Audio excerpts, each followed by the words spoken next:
aí, lindinhos, tudo tranquilo? Na aula passada a gente começou a falar sobre os bichinhos idiotas, né? Passou uma geral sobre os bichinhos e a partir de agora a gente fala sobre cada grupo de bichinho de maneira, moçada, mais detalhada. Começando lá com os poríferos ou espongiários. O nome porífero vem do grego poros, que quer dizer poro, há uma certa lógica, e foros, que quer dizer portador de. Eles são portadores de poros, eles são as esponjas, animais obrigatoriamente aquáticos, sésseis fixos na idade adulta, apresentando uma nutrição por filtração. Que nem num filtro, né, gente, que tem poros. A água passa pelos poros, a sujeira fica presa, entra a água com comida pelos poros, a comida fica, a água sai, nutrição por filtração.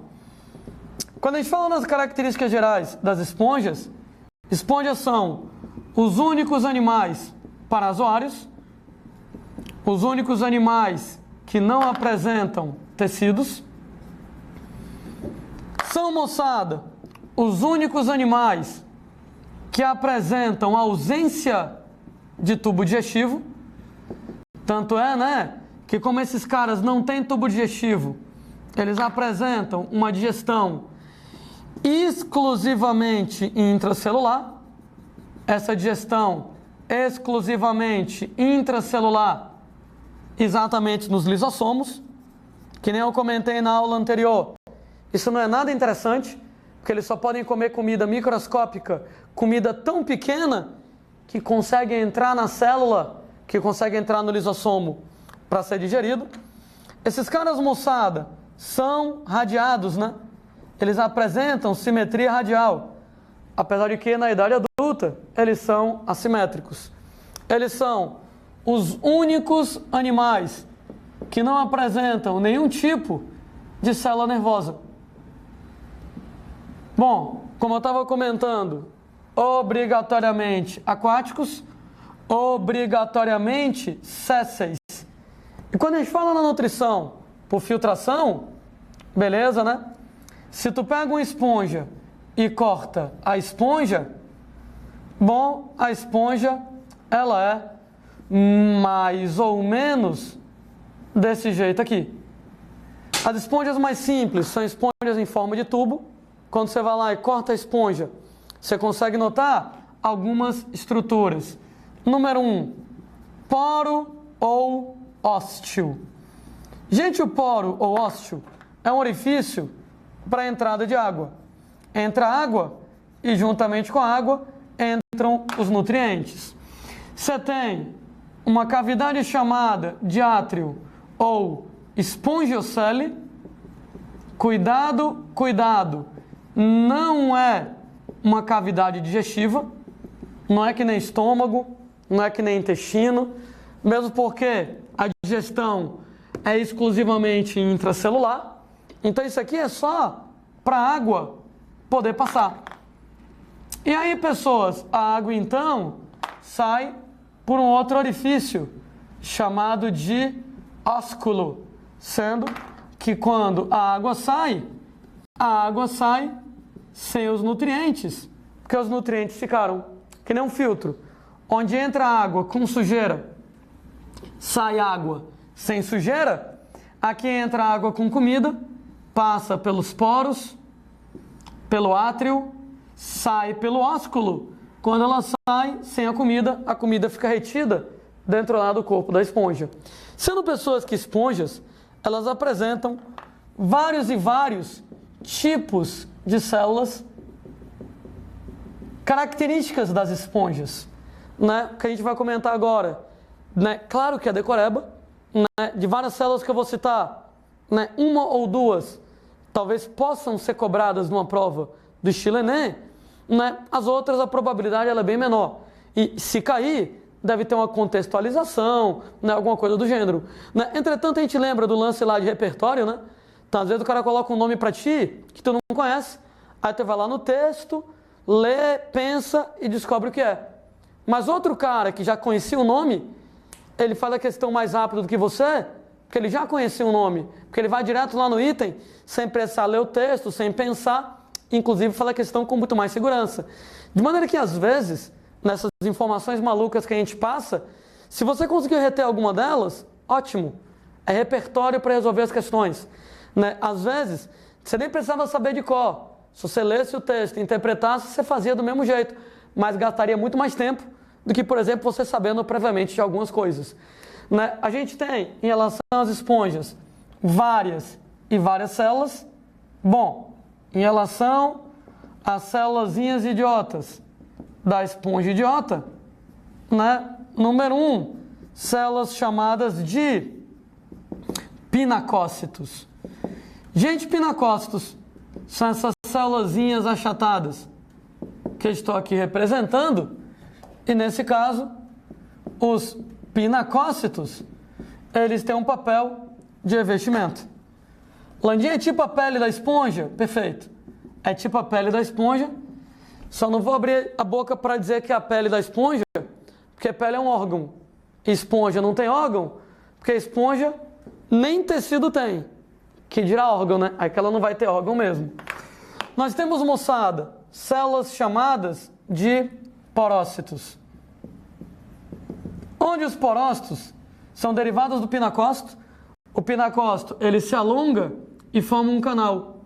Ele se alonga e forma um canal. Se alonga e forma um canal. De maneira que o poro, o ósseo, na verdade, é a abertura do porócito. Porócito, né, moçada?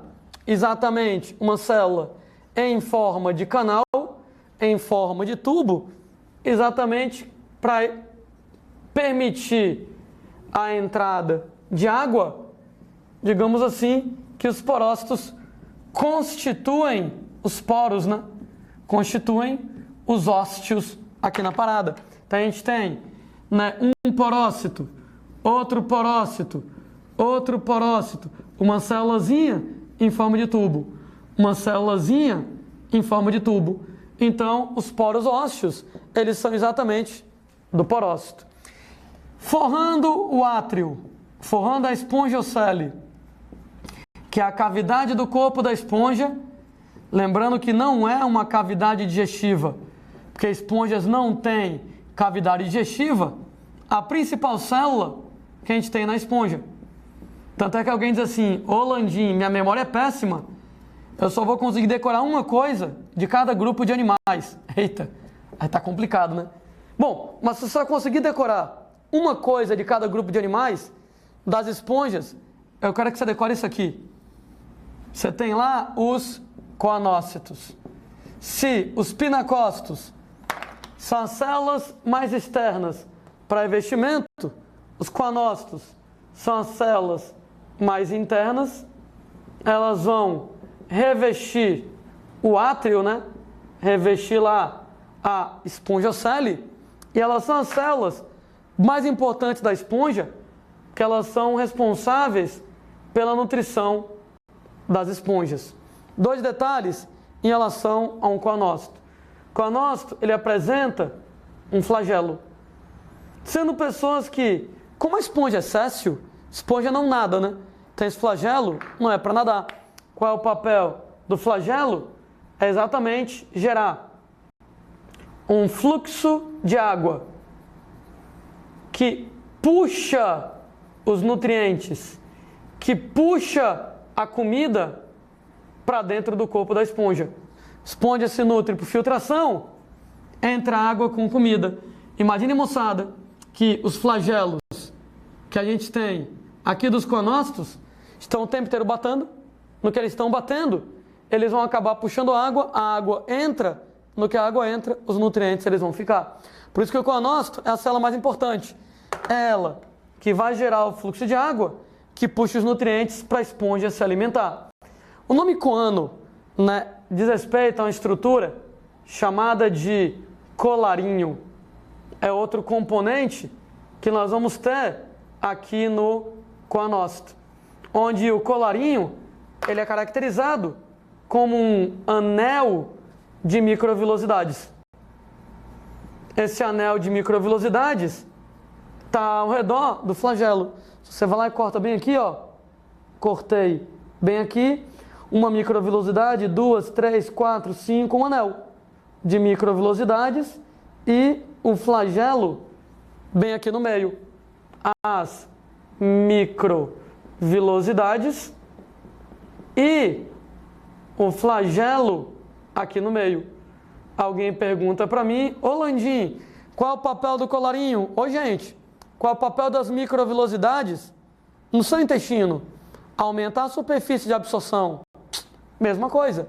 O coanócito tem um papel de nutrição, tanto ele tem um flagelo que gera o fluxo de água, que puxa os nutrientes, como ele tem um colarinho, um anel de microvilosidades, exatamente para poder promover a absorção desses nutrientes. Daí o papel dos coanócitos, nutrição. Tanto ele puxa a água para a esponja se nutrir, como ele absorve os nutrientes. Quanto mais coanócitos tem na esponja, melhor a nutrição dela, né? Daí, como eu estava dizendo, se for para decorar um nome, esse é um nome que eu quero que você decore. Coanócito. Coanócito é a principal célula, é a célula que melhor caracteriza uma esponja. Entre a camada de pinacócitos, que é a camada aqui de fora, e a camada de coanócitos, que é a camada, os flagelinhos, que é a camada aqui de dentro, existe um espaço, né? Aqui onde eu coloquei esse X. Esse espaço, ele se chama de mesohilo. Alguns autores chamam lá de mesogleia ou mesênquima, mas vamos guardar esses nomes para outras situações. Mesogleia ou mesênquima, deixa para outras situações. Aqui eu vou chamar de mesohilo mesmo, e o mesohilo eu vou descrever como sendo o espaço compreendido entre a camada de pinacócitos pelo lado de fora e a camada de coanócitos pelo lado de dentro. Espaço entre pinacócitos e coanócitos aqui na conversa, sendo que o que é que a gente vai ter em relação ao mesohilo? No mesohilo, nós vamos ter as estruturas esqueléticas da esponja. Ô Landim, quem são essas estruturas esqueléticas? Os componentes do esqueleto da esponja. Ou você vai ter espículas, agulhas de dióxido de silício, sílica, e ou você vai ter agulhas, espículas de carbonato de cálcio, calcário, e ou você vai ter fibras de uma proteína chamada de espongina. Quer dizer que o esqueleto de uma esponja, ele vai ter vários possíveis componentes. Agulhas à base de sílica, agulhas à base de calcário, uma proteína chamada de espongina. Sendo que pode ter só um, pode ter só o outro, pode ter uma combinação dessas estruturas esqueléticas. Só que, além de tudo isso, no mesohilo, nós vamos ter mais alguns tipos de células em relação lá às esponjas. Lá vamos nós. Então, células presentes no mesohilo da esponja. Células moçadas, chamadas de amebócitos. Amebócitos lembram amebas, né? O nome moçada dá uma bela dica. E os amebócitos moçada são derivados dos próprios coanócitos. Aliás, deixa eu adiantar uma ideia. Toda célula de esponja pode virar outra. O pinacócito pode virar porócito, o coanócito pode virar amebócito. São células interconversíveis. Depois que o coanócito captura o alimento, ele perde o flagelo, ele perde o colarinho e vira um amebócito. Derivado dos coanócitos com dois papéis: distribuir nutrientes no corpo da esponja, quer dizer que capturou o alimento, vira um amebócito em forma de ameba e vai então passear para poder distribuir o alimento no corpo da esponja. E defesa. Isso aí, gente, é a primeira célula de defesa a surgir na evolução dos animais, é o tataravô do seleucócito, o amebócito. Nós temos, gente, o amebócito, nós temos o arqueócito. Alguns autores nem usam esse nome, né? Chama tudo de amebócito. Arqueócito, gente, é uma célula indiferenciada e totipotente. Indiferenciada, nem é pinacócito, nem é coanócito, nem é amebócito. E totipotente, capaz de originar qualquer célula da esponja, exatamente com o papel de originar as demais células da esponja. Inclusive, um arqueócito é capaz de originar uma esponja inteira, né? Quanto mais simples é o animal, maior a capacidade dele de regeneração. Nas esponjas, elas são absurdamente simples, né? Tanto é que se você passar uma esponja num liquidificador, cara, qualquer grupo de 2 ou 3 células pode virar um arqueócito para depois originar uma nova esponja completa. Pera aí, Landim, se você vai lá e bota uma esponja num liquidificador, cada pedacinho dela, cada grupo de células origina uma esponja nova. Não dá para matar uma esponja? Meu Deus, que falta de criatividade para matar alguém. Só dá para matar alguém, gente, no liquidificador, pelo amor de Deus, né? Você pode matar a esponja de fome, de falta de água e etc e tal. Entretanto, não, tiro não vai matar, liquidificador não vai matar, porque qualquer grupo de 2 ou 3 arqueócitos pode originar uma nova esponja completa. Existem, moçada, os esclerócitos, sendo que os esclerócitos, eles vão ter o papel de produzir as espículas do esqueleto. Sejam elas de sílica, dióxido de silício, ou calcário, carbonato de cálcio, aqui na brincadeira. E nós temos os espongiócitos, onde os espongiócitos, eles vão produzir espongina, outro componente do esqueleto lá da esponja, né? Então, produzir a proteínazinha espongina aqui nesse caso. Cuidado, tá? Que cada livro chama de um nome diferente. Tem livro que ao invés de chamar de esclerócito, chama de escleroblasto. Ao invés de chamar de espongiócito, chama de espongioblasto. Eu sei, é um saco. Mas pode ser esclerócito ou escleroblasto, espongiócito ou espongioblasto. Como a esponja ela é muito simples e cada célula tem um papel mais ou menos definido, na verdade a fisiologia das esponjas, eu não tenho muita coisa para descrever para vocês, né? Elas não têm órgãos, elas não têm sistemas. O que quer dizer que respiração nelas é por difusão a partir do meio, da água do meio. Oxigênio entra por difusão, CO2 sai por difusão. Muito parecida com a respiração cutânea. Landinho, posso chamar de respiração cutânea? Claro que não. Cutânea é pela pele. E pele é um órgão. Se esponja não tem tecido, esponja não tem órgão. Então ela não tem pele. Então não é legal chamar de respiração cutânea por difusão. Você tem, por exemplo, lá que não tem sistema circulatório. Então a distribuição de substâncias é por difusão. Não tem sistema excretor. O que quer dizer que a eliminação de excretas é por difusão. Em relação ao sistema digestório, também não tem sistema digestório. Nesse caso, moçada, o que você vai ter é uma digestão exclusivamente intracelular, completamente feita dentro das células, completamente feita nos lisossomos.